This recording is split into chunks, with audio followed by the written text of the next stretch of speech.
हरि बोल, दंडवत प्रणाम। तो मैं श्रीमद् भगवद गीता का 16वें अध्याय का दूसरा श्लोक पढ़ रहा था।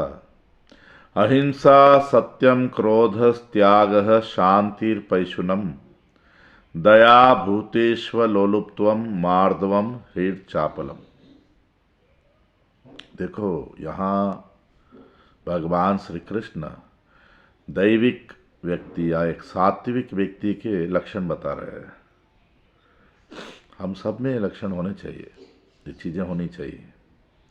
अहिंसा सत्य पढ़ा, आज पढ़ूंगा अक्रोध। दूसरों का अनिष्ट करने के लिए अंतःकरण में जो जलनात्मक वृत्ति पैदा होती है वह क्रोध है। पर जब तक अंतःकरण में दूसरों का अनिष्ट करने की भावना पैदा नहीं होती तब तक वह क्षोभ है, क्रोध नहीं। भगवत पथ पर हम भगवत प्राप्ति के लिए उद्देश्य साधन करने वाला मनुष्य अपना अपकार करने वाले का भी अनिष्ट नहीं करना चाहता। वह इस बात को समझता है कि अनिष्ट करने वाला व्यक्ति वास्तव में हमारा अनिष्ट कभी कर ही नहीं सकता। यह जो हमें दुख देने के लिए आया है, यह हमने पहले कोई गलती की होगी इस जन्म में, पूर्व जन्म में, ये इसी का फल है। अतः यह हमें शुद्ध कर रहा है, निर्मल कर रहा है। जैसे डॉक्टर किसी रुग्ण अंग को काटता है तो उस पर रोगी क्रोध नहीं करता, प्रत्युत उसे अच्छा मानता है, ठीक मानता है।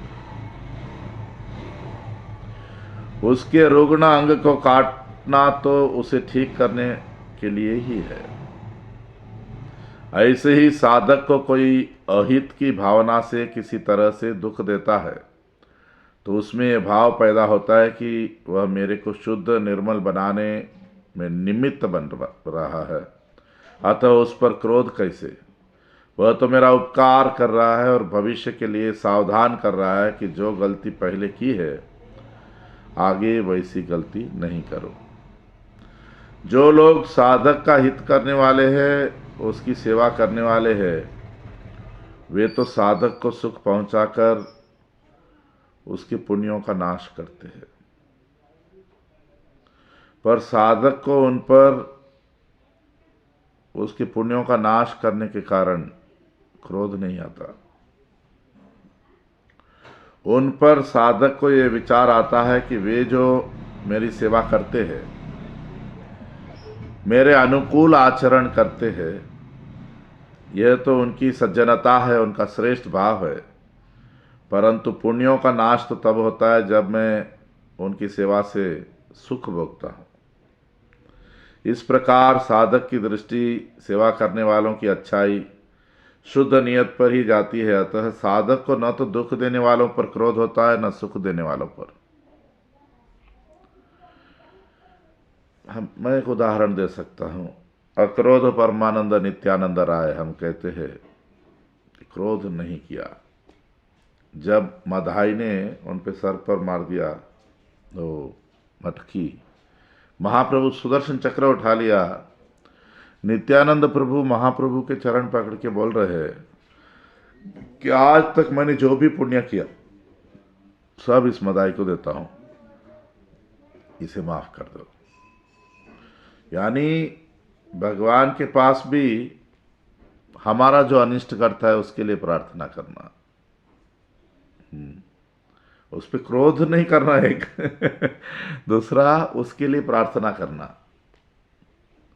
ये हमारे लक्षण है। क्रोध क्यों आता है? द्वेष से आता है। कभी हम दूसरों को सुधारने की कोशिश कर रहे हैं, उसलिए क्रोध आ रहा है। कभी कोई पुरानी बात उसने मुझे ऐसे बोल दिया था, कभी हमारी इच्छाएं पूरी नहीं हो रही है, उसलिए क्रोध आ रहा है। तो क्रोध को हमारे आचार्य श्री नरोत्तम दास ठाकुर बोला, भगवान के विरोधी भगवान के भक्तों के विरोधियों पर प्रयोग करो। अक्रोध हम नहीं बन सकते, क्रोध तो रहेगा, उसकी दिशा बदलनी है बस कि ये किस साइड जाना चाहिए। गलती क्या हो रही है, हम हमारे परिवार में या भक्तों में उस क्रोध को बांटने की कोशिश करते हैं और अपराधों में फंस जाते हैं। हरि बोल, दंडवत प्रणाम।